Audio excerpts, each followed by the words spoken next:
Laurent Goater, bonjour. Bonjour Thierry. Alors, Laurent Goater, vous êtes conseiller des Français de l'étranger, hein, je crois que c'est la nouvelle définition. C'est la Que nouvelle définition. Ça s'appelait conseiller consulaire avant, effectivement. voilà, donc c'est la nouvelle définition.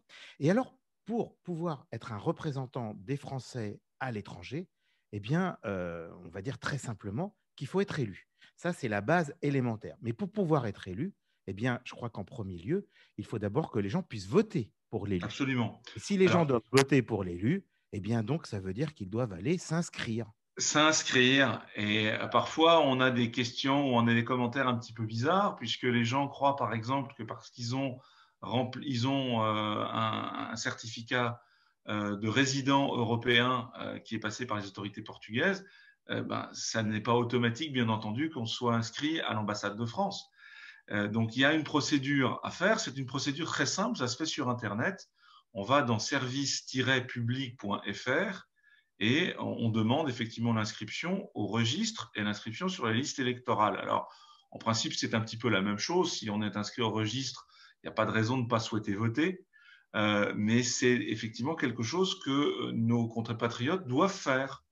Alors, ça va donner un numéro qu'on va appeler un numéro numique, en fait, hein. Absolument, Et c'est ce absolument. numéro qui va servir de base, de référence. Et alors, le vote va se passer. Alors, on le rappelle qu'en plus, on va avoir des élections consulaires qui vont avoir lieu fin mai, Oui, absolument, le 30 mai. le 30 mai, qu'on va pouvoir même voter par Internet, en fait, Par quelques jours. Internet, voilà. Alors, Voilà. cette année, étant Voilà, donné la situation sanitaire, on encourage nos compatriotes à voter par Internet. Mais attention, pour qu'ils votent par Internet, il est très important que leur adresse email et une bonne adresse email soient renseignées. J'ai une quinzaine de pourcents d'adresses email qui sont fausses quand je fais des mailings. Ça veut dire que beaucoup de nos compatriotes n'ont pas mis une bonne adresse email qui fonctionne. Et par ailleurs, il faut qu'ils aient un numéro de téléphone qui fonctionne, un numéro de portable, pour pouvoir recevoir un code secret. Donc, c'est important de vérifier quelle est l'adresse email que vous avez sur votre fiche, ah si oui, vous voulez, dans votre ouais, espace ouais, personnel, et que le numéro de téléphone que vous avez inscrit correspondent. est bien votre numéro de téléphone. Alors, on peut avoir éventuellement le même numéro de téléphone pour un couple, pour deux personnes, hein, ça peut arriver, mais dans ce cas-là, il faut que chacun ait bien son adresse email. Sinon, on ne pourra pas voter. Sinon, on euh, ne peut pas voter. Alors, on va toujours pouvoir voter à l'urne, c'est-à-dire que le vote Internet va être fait quelques jours avant le vote à l'urne, ouais. et il s'arrête également quelques jours avant le vote à l'urne, ce qui veut dire que si vous n'avez pas pu voter par Internet, vous avez encore la possibilité de vous déplacer pour le vote à l'urne. Alors, si vous habitez proche de l'ambassade ou des deux autres lieux, c'est-à-dire à Porto et à Faro, on va pouvoir voter, c'est encore possible. Si vous habitez un petit peu loin, notamment nos amis des Açores et de Madère, je sais que certains maintenant écoutent également la French Radio, là effectivement, la solution du vote par Internet est la seule solution pratique. Alors déjà, nos amis que l'on salue, voilà, qui sont sur les îles. Euh, donc, on le rappelle, ces élections sont des élections très importantes parce il faut expliquer aux gens la fonction exacte. C'est-à-dire que, donc, premièrement, on rappelle, allez s'inscrire. L'inscription ne se fait pas à l'ambassade, elle se fait directement sur le site internet service-public.fr, qui est le site Absolument. officiel. Alors Il suffit l'ambassade juste vous aidera bien entendu si nécessaire et de toutes les remplir. informations sont disponibles sur le site de l'ambassade. Donc là, on remplit. Il faut absolument s'inscrire très rapidement. Absolument. Voilà. Ensuite, on va recevoir un certain nombre d'informations par email, d'où l'obligation quasiment d'avoir une bonne adresse email, parce que c'est vrai qu'on peut rentrer une adresse email à un moment donné, et puis un an, 2 ans sont passés entre-temps, et puis on n'a pas forcément gardé la même adresse email, et après, bah, les courriels n'arrivent pas. Donc là, Absolument. justement, il faut vérifier. On recevra ensuite les différents candidats pourront écrire, nous envoyer des mails avec évidemment leur liste et leur programme. En fait, c'est un petit peu ça. De là, on va voter. Mais si on vote, donc qu'on soit bien clair, quel est le rôle exact des conseillers consulaires, enfin ex-conseillers consulaires, conseillers des Français de l'étranger aujourd'hui? Alors, nous sommes les élus locaux des Français à l'étranger. On a bien compris que nous avons une ambassadrice dont la responsabilité, c'est le bilatéral entre la France et le Portugal. Sa responsabilité, c'est pas d'aller chouchouter la communauté française au Portugal. Elle va s'en occuper le mieux possible, bien entendu, mais c'est pas son rôle. Donc, le rôle, effectivement, de s'occuper de la communauté, il est dévolu aux élus locaux Donc, en fait, on est l'équivalent d'un conseil municipal, mais appliqué à la communauté des Français au Portugal. Et nous remontons à l'ambassade toutes les différentes questions et nous allons être consultés sur toutes les questions principales qui intéressent la communauté, sur les problèmes de sécurité, sur les problèmes de bourse scolaire, sur les problèmes des écoles, sur les problèmes de l'aide sociale, sur les différentes questions, en fait, les problèmes de culture. Nous allons rencontrer les responsables d'Alliance française. Donc, sur toutes les questions, si vous voulez, qui intéressent la communauté, on va pouvoir intervenir.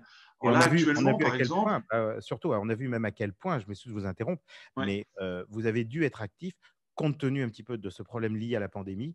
Bah, c'est clair absolument. que beaucoup de gens se sont retrouvés face à un certain nombre de difficultés ou des aspects commerciaux. Et c'est vrai que bah, là, on va vous demander la plupart du temps de pouvoir agir et vous allez faire aussi un lien aussi avec les autorités pour essayer de leur Absolument. apporter Donc des en solutions. fait, non seulement on a la vocation de répondre directement à beaucoup de questions qui nous arrivent, et effectivement, avec la pandémie, on en a répondu, mais en répondant à ces questions, on s'aperçoit d'un certain nombre de manques de la législation, et c'est ça qu'on va effectivement apporter à l'ambassade, et au-delà également aux sénateurs et à Madame la députée. Donc on va effectivement, comme on est le premier recours, le premier niveau d'interaction avec nos compatriotes, c'est avec ça qu'on va pouvoir informer les gens. Donc, c'est un rôle qui est important. S'il n'y avait pas ça, qu'est-ce qu'il y aurait? Il y aurait exclusivement une administration ou des élus nationaux. Et donc, on n'aurait pas du tout la même capacité d'interagir. Alors, justement, Laurent, quand on parle d'interagir, bon, c'est vrai que votre rôle est un rôle important qu'il faut donc prendre au sérieux. Et c'est vrai que moi, en discutant avec un certain nombre de personnes, dont des personnes qui ont bénéficié du RNH, certains ont un petit peu l'hésitation à aller s'inscrire sur les listes électorales pour pouvoir voter, se disant: ah bah ouais, mais bon, comme j'essaye de bénéficier du RNH, bah, je voudrais faire un peu profil bas parce que je ne voudrais pas que demain l'administration française sache que je suis au Portugal. Et j'ai tendance à dire, mais non, c'est l'inverse qu'il faut faire.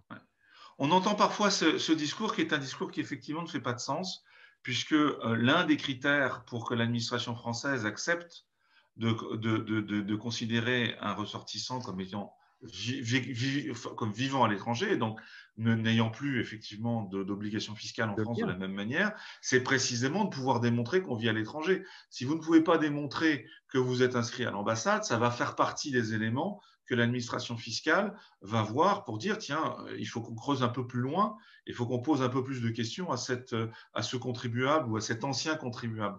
Donc c'est très très important de le faire, notamment dans ce cas-là, mais c'est surtout une question, bon, au-delà de la question des droits civiques et de l'implication que chacun devons avoir par rapport à l'élection, c'est surtout effectivement qu'en cas de problème, si on perd des papiers, si on a une difficulté particulière, ce sera beaucoup plus compliqué pour l'ambassade de vous venir en aide si vous n'avez aucun dossier. Alors qu'en faisant l'acte d'inscription, eh bien, effectivement, ce que vous faites, c'est que vous transmettez l'ensemble des éléments d'état civil à l'ambassade. Vous allez être identifié par l'ambassade. L'ambassade sait où vous êtes.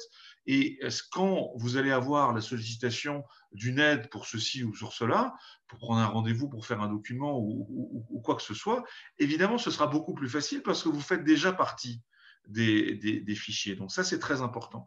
Au Très important. Portugal, Ouais. au Portugal, on n'a pas de gros problèmes de sécurité. On a vu la situation de la pandémie.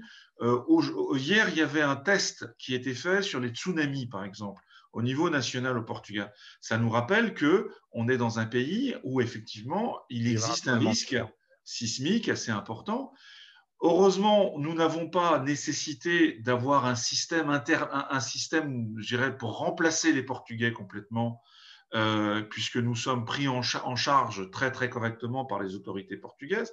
Mais si vous n'êtes pas inscrit à l'ambassade de France et vous n'êtes pas non plus inscrit à votre Guésia, vous êtes inscrit nulle part, comment voulez-vous que effectivement les autorités civiles vous viennent en aide et prennent en compte le fait que vous êtes censé être là et puis on ne sait pas si vous y êtes, etc.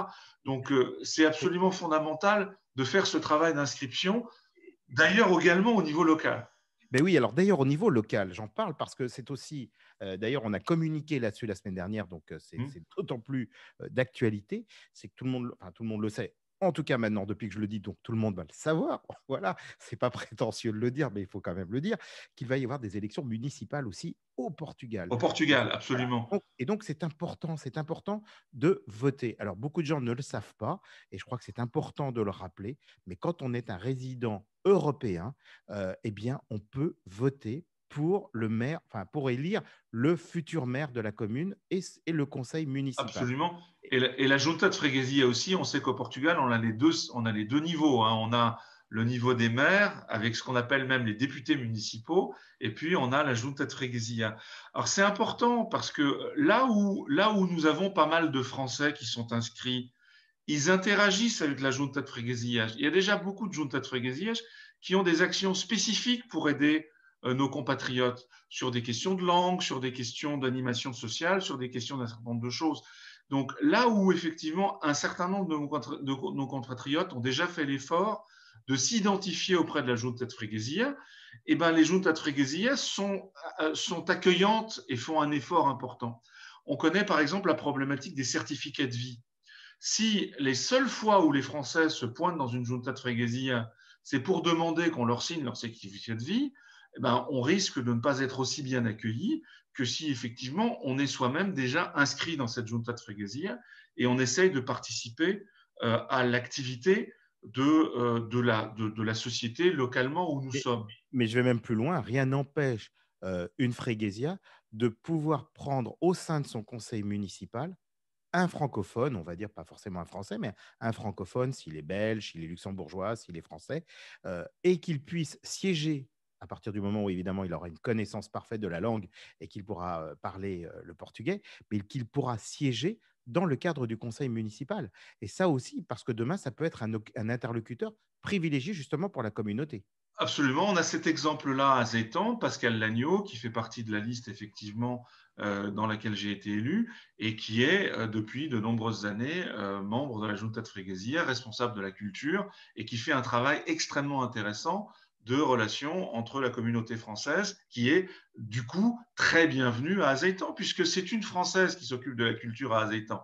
Donc c'est une excellente chose et tout le monde s'y retrouve. Alors que ce soit clair, les élections nationales qui engagent la souveraineté, le président de la République, les députés, les sénateurs dans notre cas, ça reste effectivement du domaine national. C'est pour ça que nous, Français, vivant effectivement au Portugal, nous pouvons voter pour le président de la République française, nous pouvons voter pour une ou un député, parce que les députés européens également, Et d'ailleurs, c'est ça. Et pour les députés européens, le fait de s'inscrire, par exemple, sur les listes électorales portugaises permettront aussi, tout en restant bien entendu français, de pouvoir voter dans le cadre des élections européennes et de pouvoir voter, de choisir la liste sur laquelle on veut voter. C'est-à-dire, si on veut voter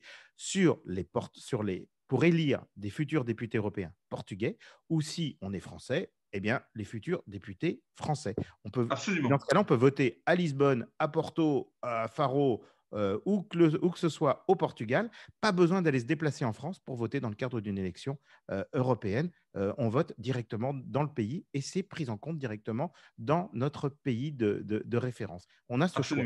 Donc, c'est vraiment important de pouvoir s'inscrire. Alors, on le rappelle, Laurent, qu'il faut s'inscrire. On a jusqu'à quand pour aller s'inscrire sur les listes électorales?